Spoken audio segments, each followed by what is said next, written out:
வணக்கம்.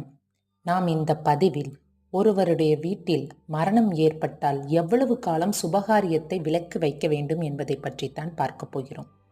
ஒருவருடைய தந்தை இறந்துவிட்டால் 1 ஆண்டு காலம் சுபகாரியம் செய்யக்கூடாது. அதுவே தாய் இறந்தால் 6 மாத காலம் எந்த ஒரு நற்காரியங்களும் செய்யக்கூடாது. மனைவி இறந்தால் 3 மாத காலம்.